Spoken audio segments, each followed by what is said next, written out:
Hi, welcome to our channel. ఇప్పుడు ఇంకొక 10 నెలలు సమయం ఉన్నప్పటికీ ఎన్నికలకు, కానీ ఈ దేశంలో ఎన్నికల హడావుడి అప్పుడే ప్రారంభమైంది.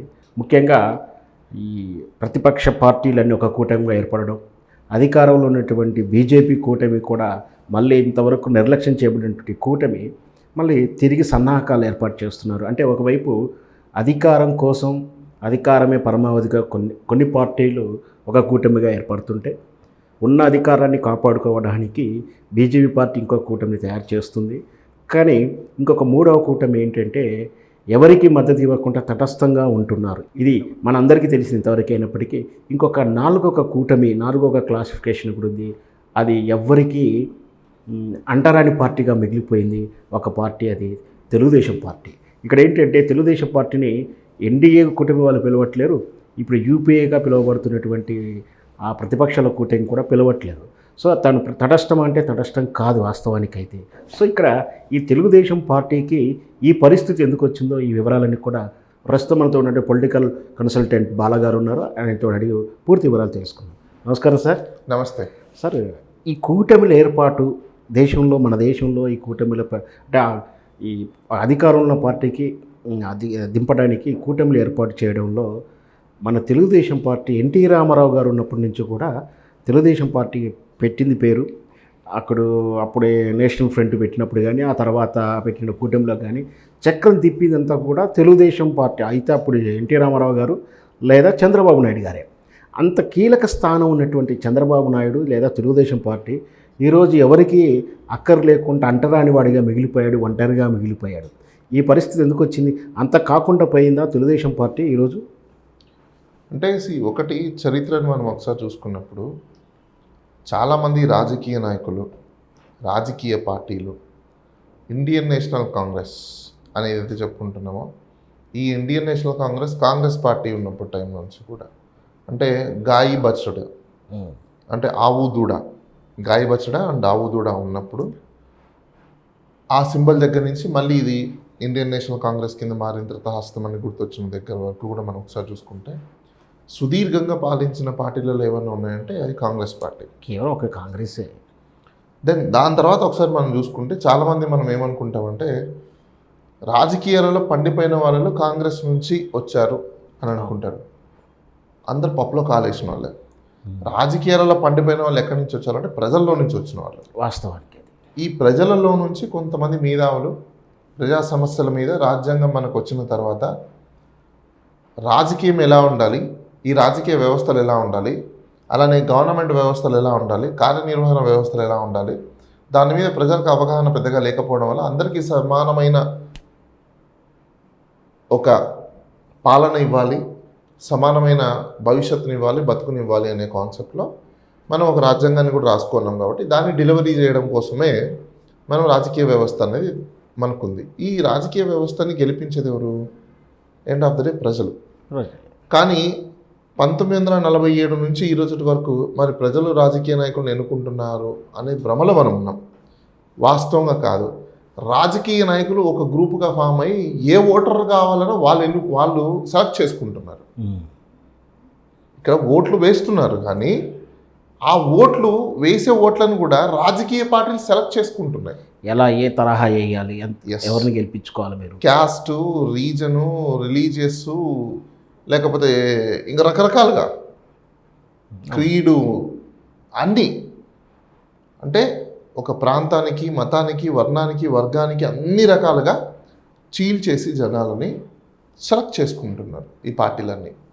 ఈ సెలెక్ట్ చేసుకునే క్రమంలో ఏం జరిగిపోతుందంటే, ఎవరైతే ఆ పొలిటికల్ పార్టీలో ఇమడలేక, వాళ్ళకి పవర్ లేక బాధపడిపోయే వాళ్ళు ఉంటున్నారో వాళ్ళు పక్కకు వచ్చి ఇంకొక గ్రూప్ని ఏర్పాటు చేసుకోవడం జరుగుతుంది. వాళ్ళు ఇంకొక సెలెక్టివ్ గ్రూప్స్ని పిక్ చేసుకొని మెజారిటీ రాగానే వీళ్ళు కూడా దేశంలో ఉన్న సంపదని, దేశంలో ఉన్న అధికారాన్ని ప్రజల మీద జులాయించడానికో కొరడా కొట్టడానికో వస్తున్నారు తప్ప ప్రజాస్వామ్యంలో ప్రజలు ఎన్నుకొని ప్రజలకి కావాల్సినవన్నీ వీళ్ళు సమకూర్చడం కోసం అయితే ఎవరు రావట్లేదు. అది 1947 నుంచి ఈ రోజు వరకు. నిజంగా ఆ విధంగా వచ్చి ఉంటే పేదరికం అనేది ఇప్పటికీ ఉండేది కాదు. ఎందుకంటే పేదరికం ఉండేది కాదు.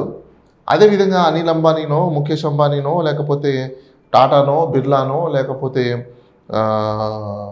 లైక్ సోకాల్స్ ఎవరెవరు పేర్లు ఉన్నవి అందరూ లక్షల కోట్ల రూపాయల అధిపతులు ఎవరు. వీళ్ళందరూ ఎందుకు అధిపతి అయ్యారంటే సంపద అందరికీ చేరాల్సిన సంపదని చేర్చకుండా ఈ రాజకీయాలలో ఉండే రాజకీయ నాయకులు వాళ్ళకి తగ్గట్టుగా గవర్నమెంట్ వ్యవస్థని మార్చారు, గవర్నమెంట్ యొక్క సిస్టమ్ని మార్చారు, గవర్నమెంట్ ఒక రన్ చేసే విధానాన్ని కూడా వాళ్ళకు నచ్చినట్టుగానే చట్టాలని తయారు చేశారు. ఈ తయారు చేసిన చట్టాలని వీళ్ళు ఏమని చెప్తూ వచ్చారంటే ప్రజల యొక్క బెనిఫిట్ కోసం అని చెప్పారు, కానీ వాస్తవంగా అవేవి ప్రజల యొక్క బెనిఫిట్ కోసం కాదు. సో అలాంటి సందర్భాలలోనే ఏర్పాటైన గ్రూపులే ఈ ఫ్రంట్ అనేది. ఈ పొలిటికల్ పార్టీలు నెంబర్ ఆఫ్ పొలిటికల్ పార్టీస్ ఉంటాయి చూసారా, ఈ నెంబర్ ఆఫ్ పొలిటికల్ పార్టీస్కి కొన్ని పొలిటికల్ పార్టీస్ చేసే పని నచ్చకుండా ఉన్న టైంలో వీళ్ళు ఒక గ్రూప్ని ఫామ్ అయ్యి ఒక ఫ్రంట్గా పెట్టుకోవడం అనేది జరిగింది. సో మీకు థర్డ్ ఫ్రంట్ అనేది స్టార్ట్ అయింది నేషనల్ ఫ్రంట్ ఫస్ట్ 1989 నుంచి 1999 వరకు. మళ్ళీ యునైటెడ్ ఫ్రంట్ 1996 నుంచి 1998 వరకు.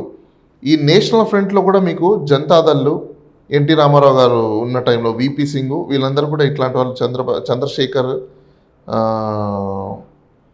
ఆ రోజు బీజేపీ కూడా ఉందా? బీజేపీ కూడా ఆల్మోస్ట్ ఉంది. జనతా పార్టీ ఇంక్లూడింగ్ అదే భారతీయ జనతా పార్టీగా రూపాంతరం చెందింది కాబట్టి.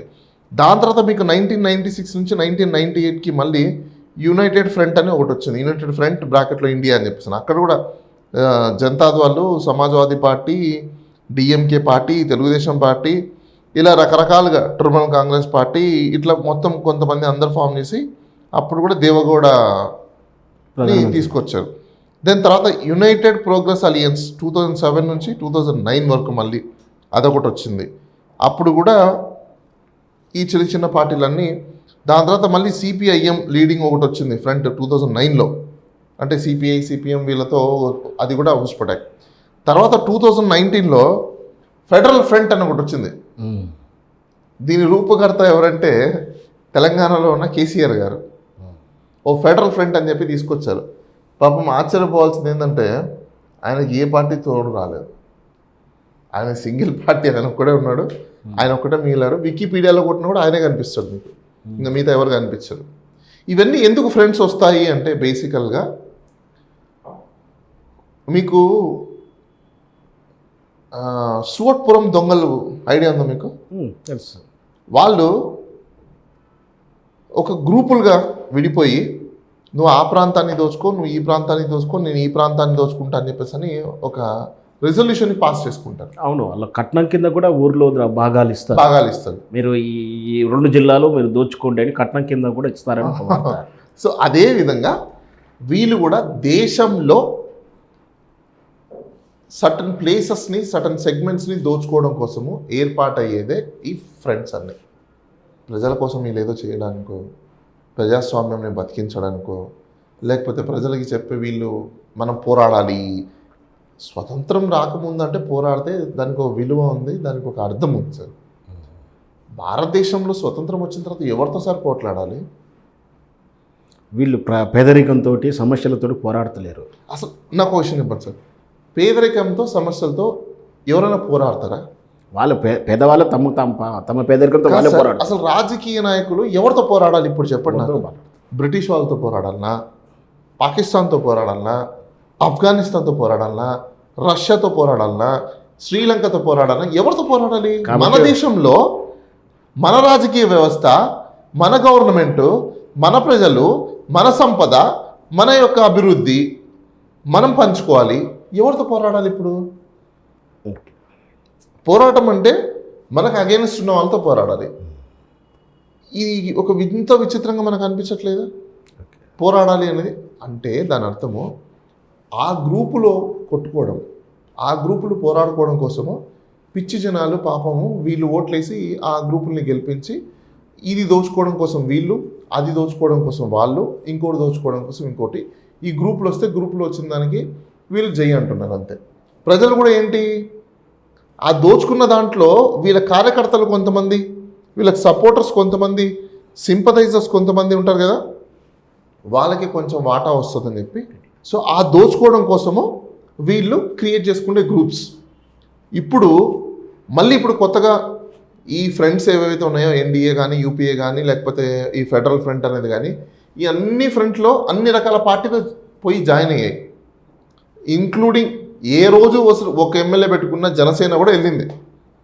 కానీ ఇక్కడ దౌర్భాగ్యం ఏంటంటే ఫస్ట్ యునైటెడ్ ఫ్రంట్ కావచ్చు లేకపోతే ఇంకో ఫ్రంట్ కావచ్చు, ఇట్లా ఎన్టీ రామారావు టైం నుంచి ఫ్రంట్స్లలో బాగా భాగస్వామ్యం పంచుకుంటున్న టీడీపీ పార్టీ ఈరోజు ఎవరి ఫ్రంట్లో లేకుండా పోయింది. పాపం ఒంటరి అయిపోయింది. పవన్ కళ్యాణ్ గారు కూడా మన 2 మాసాల కింద ఢిల్లీకి వెళ్ళి పొత్తుల గురించి చర్చించడానికి వెళ్తే అప్పుడు తెలుగుదేశం పార్టీతో మనం కలిసి ప్రయాణించేది అవకాశం అయితే లేదని స్పష్టంగా ఆ రోజే చెప్పినట్టు కూడా మనకు వార్తల్లో చదివాం. ఎందుకు వాళ్ళని ఒంటరి చేశారంటే బికాస్ నేపథ్యం అలాంటిది. ఎన్టీ రామారావు గారు ఉన్న టైంలో ఆయన నేపథ్యాన్ని బేస్ చేసుకుని అందరూ వెల్కమ్ చెప్పారు. సరే ఎవరైనా ఒకసారి చూస్తారు, 2 సార్లు చూస్తారు, ట్రస్టబుల్ పార్టీ కాదని. ఎస్, ఇక్కడ ట్రస్టింగ్ ఫ్యాక్టర్ ఇప్పుడు ఒక గ్రూప్లో జాయిన్ చేసుకోవాలన్నప్పుడు ట్రస్టింగ్ ఫ్యాక్టర్ చాలా ఇంపార్టెంట్.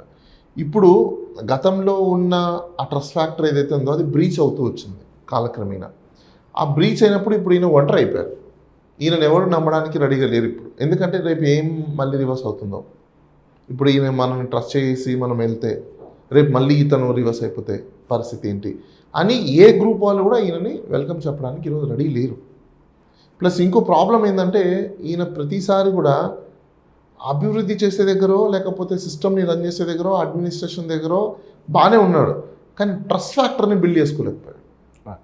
ఈ ట్రస్ట్ ఫ్యాక్టర్ బిల్డ్ చేసుకోలేకపోవడం వల్ల ఈరోజు టీడీపీ పార్టీ ఒంటరి పార్టీ అయిపోయింది. అంటే అందరు వెలువేసిన పార్టీ అయిపోయింది. సో ఈ అందరు వెలువేస్తే ఏమవుతుంది మీకు? అచ్చెన్నాయుడు మొన్న ఏదో ఒకసారి ఎక్కడో చెప్పాడు, పార్టీ లేదు ఇంకోటి పార్టీ లేదు బొక్క లేదని చెప్పేసి ఏదో అన్నాడు. ఈరోజు ఆయన చెప్పిన మాటలు ఒకసారి మనం చూసుకుంటే అదే జరుగుతుందేమో అని అనుకోవచ్చు మనం. అంటే రేపు రాబోయే ఎన్నికల్లో ఆంధ్రప్రదేశ్లో బీజేపీ జనసేన ఒక కూటమిగాను, తెలుగుదేశం వేరేగాను, వైఎస్ఆర్ అంటే త్రిముఖ వ్యూహం ఉంటుందండొచ్చు. అంటే ఇక్కడ 2 విషయాలు ఉన్నాయండి. ఇది చాలా కష్టం. రేపు ఈ ఎన్డీఏ మీటింగ్ అయిపోయిన తర్వాత మనకు ఒక క్లియర్ పిక్చర్ వస్తుంది. ఎందుకంటే రేపు బీజేపీని కాదని కూడా పవన్ కళ్యాణ్ టీడీపీతో జతకట్టే అవకాశాలు అయితే ఉన్నాయి. సో ఎందుకంటే బీజేపీతో ఇతనికి ఉపయోగాలు ఏంటి? ఏదో సహాయం చేస్తుంది అని అనుకున్నాడు, కానీ ఆయన కోరుకునేటువంటి సహాయం రాలేదు. అలాంటి సందర్భాలలో బీజేపీతో ఎందుకు ప్రయాణిస్తాడు? రేపు ఎక్కువ మాట్లాడితే రేపు బీజేపీని కూడా వదిలేసి టీడీపీతోనే ఆయన జత కడతాడు. అంటే రేపు పొద్దున మళ్ళీ అధికారంలోకి వస్తే బీజేపీ సహకరించకపోతే మళ్ళీ కేసుల ఒత్తిడి ఉంటుంది. పోరాటం చేస్తాడు ఆయన. ముందే పోరాటానికి నేను నెంబర్ 1 అంటాడు కదా, నేను పోరాటం చేస్తా అంటాడు. చూద్దాం మరి రేపు పొద్దున ఎలా ఉంటుంది. అంటే ముఖ్యంగా ఇక్కడ చూసుకోవాల్సింది ఏంటంటే బీజేపీని పక్కన పెట్టేసి కూడా రేపు తెలుగుదేశం పార్టీ, జనసేన పార్టీ కలిసి రేపు బరిలోకి దిగే అవకాశాలు ఎక్కువ ఉంటాయి. Okay sir.